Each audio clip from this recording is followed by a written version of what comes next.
ከቀለማት ከቅመማ ቅመምና ከጥልቅ ፍልስፍና ምድር መሃራጃዎች በዝሆን ጀርባ ላይ ሆኖ ከሚያስተዳድሩባት የእውነት ጽንሰ ሐሳብ የህይወት መሰረት ከሚሆንባት ጥንታዊ ምድር ህንድ ይህ ታሪክ ተገኘ። በጥበቡና በፍትሁ የሚታወቅ ንጉስ ቪክራም በዙፋኑ ላይ ሳለ የለበሰውን ልብስ ያደፈና የተቦጫጨቀ ሰውነቱ የከሳ አንድ ልጅ ወደ ፍርድ ችሎቱ ገባ። ሁሉም ሲንቁት፣ ልጁ ግን በድፍረት እንዲህ አለ፣ እውነት የማይችል ንጉስ አይደለም። ሁሉም በድንጋጤ ጸጥ አለ። ልጁም ንጉሱን እንደ ሰይፍ ስለት የሚቆርጥ ጥያቄ ጠየቀው። ንገረኝ ንጉስ ሆይ፣ ከህይወትና ከእውነት የቱ ይበልጣል? ቪክራም አይኖቹን ጨፍኖ በጥሞና አሰበ። ህይወት ውድ ናት፣ ነገር ግን ያለ እውነት ህይወት ትርጉም የሌለው ባዶ ቅርፊት ትሆናለች ሲል ለራሱ ተናገረ።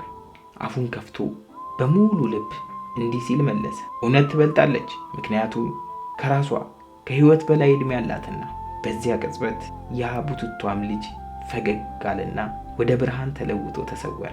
እርሱ ለማኝ ሳይሆን የንጉሱን ልብ የሚፈትን ሰማያዊ መልአክ ነበር። ከዚያ ቀን ጀምሮ ህዝቡ የአንድ ገዢ እውነተኛ ታላቅነት በሀብቱ ሳይሆን በፈታኝ ጊዜ እንኳን ከእውነት ጎን ለመቆም ባለው ድፍረት እንደሚለካ ተገነዘበ።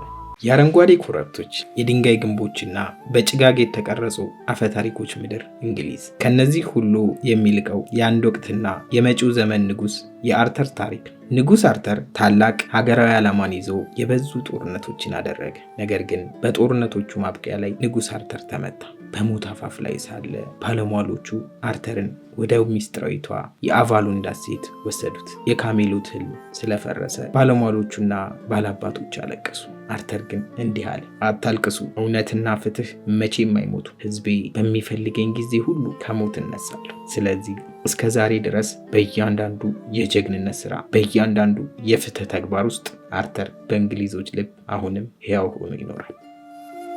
በጥንት ዘመን በጃፓን አንድ ቀርከሃ ቆራጭ ነበር። ነገር ግን አንድ ቀን ከሚቆርጠው ቀርከሃ መካከል አንድ የምታበራ ሉል የመሰለች ትንሽ ልጅ አገኘ። እሱና ባለቤቱ ልጅ ያልነበራቸው በመሆኑ ይህችን ሰማያዊ ስጦታ እንደገዛ ልጃቸው አድርገው በፍቅር አሳደጓት። ስሟንም ካጉያ ሂማ ወይም የሚያበራው ብርሃን ልዕልት አሏት። ከዛን ቀን ጀምሮ ምስኪኑ ሰው የሚቆርጠው ቀርከሃ ሁሉ ጥቂት ወርቅ ይገኝበት ነበር። ትንሿ ልጅ ካጉያ ሂማ የምታድገው በዓመታት ሳይሆን በቀናት ነበር። ውበቷ ቤቱን በብርሃን እስኪሞላ ድረስ አደገች። ውበቷ የንጋት ፀሐይን የሚያስንቅ፣ አይኖቿ የሌሊት ከዋክብትን ያንሰሉ ይመስሉ ነበር። ዝናዋ በመላው ሀገሪቱ ተዳረሰ። መኳንንት፣ ጀግኖች፣ ጦረኞችና የሀገሪቱ ንጉሠ ነገሥት እንኳን ሳይቀር ሊያገቧት ከጫፍ እስከ ጫፍ መጡ። ካጉያ ሂማ ግን ማግባት አልፈለገችም። የማይቻሉት ስራዎችንም ትሰጣቸው ጀመር። ለአንዱ ከህንድ የቡድሃን የድንጋይ ሳህን አምጣልኝ አለች። ለሌላው ከዘንዱ አንገት እንቁ አምጣልኝ አለች። እነዚህ ነገሮች ተረት እንደሆኑ ታውቃለች። ተስፋ እንዲቆርጡ ነበር ተስፋዋ። ነገር ግን ወራቶች ሲለወጡ ጥልቅ ሐዘን ያዛት። ሙሉ ጨረቃ በወጣች ጊዜ በመስኮቷ አጠገብ ተቀምጣ እንባዋ በጉንጮቿ ላይ የብር መስመር እየሳሉ ታለቅስ ነበር። ወላጆቿ ምን እንዳጋጠማት እንድትነግራቸው ተማጸኗት። በመጨረሻም ልቧ በጣም ተሰብሮ ምስጢሯን ተናገረች። ድምጿ በስሜት እየተንቀጠቀጠ እኔ የዚህ ዓለም ሰው አይደለሁም። ከጨረቃ ቤተ መንግስት ወደዚች ምድር እንደ መጠጊያ የተላኩ ነኝ። አሁን ሊወስዱኝ መጥተዋል አለች። ሙሉ ጨረቃዋ ምሽት ደረሰች። ሰማዩ በሰማያዊ ሰራዊት በብርሃን ሰረገላ ተሞላ። ንጉሠ ነገሥቱ ሊጠብቋት ዘበኞችን ላኩ። ነገር ግን ፍላጻዎች እንደ ዝናብ ጠብታ ረገፉ። ሰማያዊ ብርሃን ኃይላቸውን አሳጣቸው። ካጉያ ሂማ የጨረቃ ልብሷን ስትለብስ ምድራዊ ሕይወቷን ትረሳ ጀመር።